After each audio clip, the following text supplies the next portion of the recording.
Bonjour tout le monde, j'espère que vous allez bien. Encore une nouvelle vidéo aujourd'hui. Aujourd'hui, on va parler d'un sujet qui est très important. C'est le fait de savoir l'impact de l'incrédulité des Africains au Canada. Je recommence. On va parler aujourd'hui de l'incrédulité des Africains au Canada. Allez, c'est parti.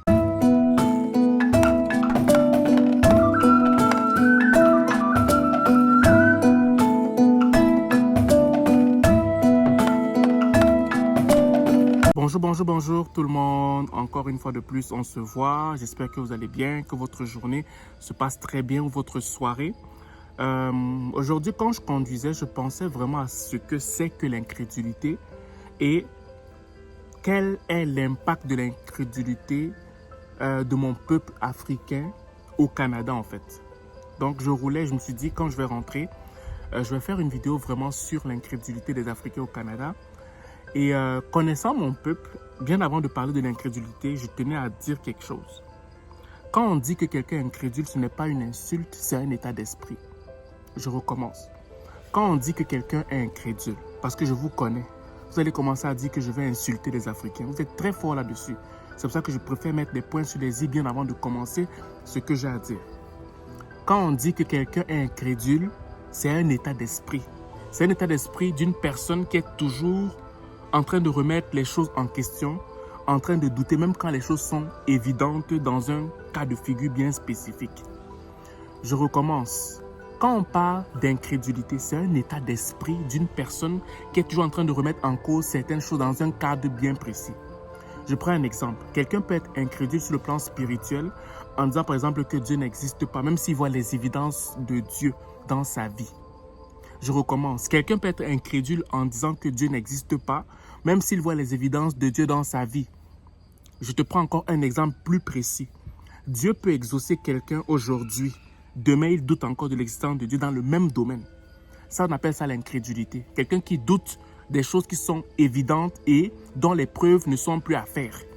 C'est ça qu'on appelle incrédulité. Bon, ça c'est le premier point. Deuxième point, quelqu'un peut aussi être bête. Quand on dit que quelqu'un est bête, c'est une insulte. Parce que là, tu es en train d'insulter l'état d'esprit de quelqu'un. Tu es en train d'insulter l'identité de quelqu'un. Tu es en train de qualifier quelqu'un vraiment qu'il a un manque dans son état d'esprit, même si ce n'est pas vrai. Ok, ça c'est la différence pour que vous puissiez comprendre de quoi je parle. Pourquoi je peux dire aujourd'hui que que les Africains sont incrédules au Canada? Pourquoi je peux me lever comme ça? Pourquoi je prends le risque de m'attirer des foudres en disant que les Africains peuvent être incrédules? Pourquoi moi, la junior, jeune là, qui n'a que 34 ans, je peux dire ces choses-là?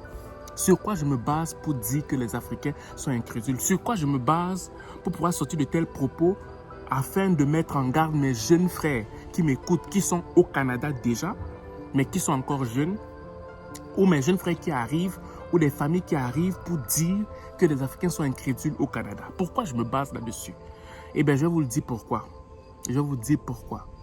Mais parce que depuis que nous sommes arrivés ici, depuis très jeune, moi je suis arrivé ici début 18 ans, c'est mi-18 ans en fait, c'est que tu vas avoir beaucoup d'Africains qui vont être dans un type de commentaire ou de propos de philosophie pour te dire que ah, vraiment le Canada est trop dur, hein? Tu vas voir, quand tu vas voir tes charges ici, tu vas voir de quoi je parle. Quand tu vas voir ta maison, ok, quand tu vas voir ta maison, quand tu vas voir tes enfants, quand tu vas voir un emploi, quand tu vas voir des trucs à payer et toute ton hypothèque, une voiture à payer, quand tu prends une voiture neuve, il faut que tu payes des traites. Quand tu prends ton hypothèque, tu dois payer ton loyer, tu dois payer la taxe de bienvenue, tu dois payer les taxes de ceci, les taxes de cela. Quand tu dois payer la bouffe pour tes enfants, quand tu as 2, 3 enfants et toutes ces choses-là, quand tu vas payer toutes ces choses-là, tu vas te rendre compte que la vie n'est pas facile au Canada. Et que quand tu as ça, même quand tu as tes rêves d'enfant, tu es obligé de couper tout, de court-circuiter tous tes rêves parce que tu as des charges qui sont directes et que tu vas devoir payer tous les mois. Ok? Ça là, je suis sûr et certain que tous ceux qui arrivent ici là ont entendu ce genre de commentaires chez nos parents africains. Tous les parents du monde, de tous les continents, de toutes les contrées peuvent employer ce genre de langage, mais particulièrement les Africains. Pourquoi je m'attarde sur eux et je dis qu'ils sont incrédules? Eh bien, parce que quand on compare avec d'autres continents, avec d'autres nationalités, c'est majoritairement les Africains qui mettent en avant ces réalités-là, qui sont vraies, mais qui s'attardent plus sur ça que de se concrétiser dans la vie. Je recommence.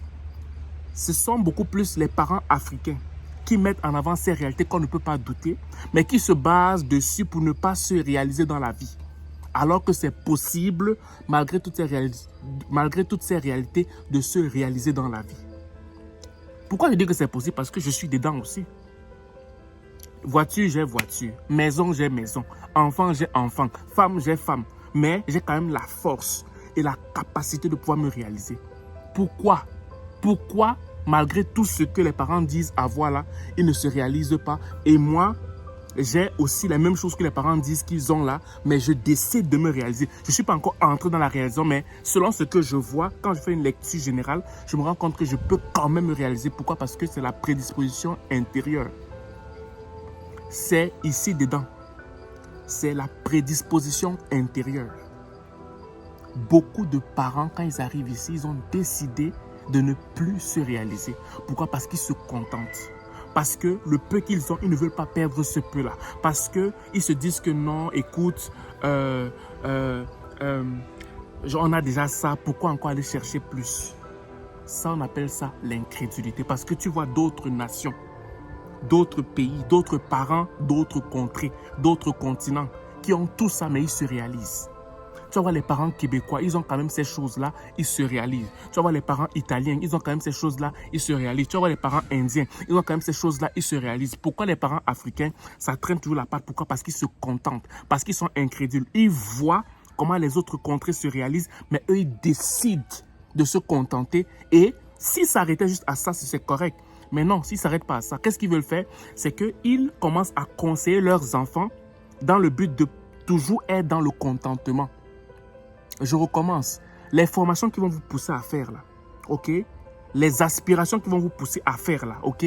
Tout ce qui va vous pousser à faire sur le plan académique et tout, ce n'est pas pour que vous vous déployez. Majoritairement, ce n'est pas pour que vous vous déployez. C'est pour que vous puissiez avoir l'essentiel pour survivre et non pour vivre au Canada. Je vais recommencer cette phrase. Tellement ils sont incrédules dans leur choix qu'ils vont vous pousser à faire des choix académiques, les choix professionnels. Non pas pour que vous puissiez vous déployer au Canada, mais pour que vous vous suffisez dans ce que vous pourriez avoir au Canada. Je ne sais pas si vous voyez la différence. Donc, c'est la raison pour laquelle moi, je dis que les parents africains sont incrédules. C'est sur ça que je me base pour le dire. Donc, être incrédule n'est pas une fatalité. C'est juste le fait de reprendre, de faire une prise de conscience et d'oser dans la vie. Je me répète comme ça pour que vous puissiez comprendre. Être incrédule n'est pas une fatalité. Déjà, il faut d'abord prendre conscience. Ok? Il faut d'abord reconnaître que tu l'es, parce que beaucoup ne vont pas reconnaître ça.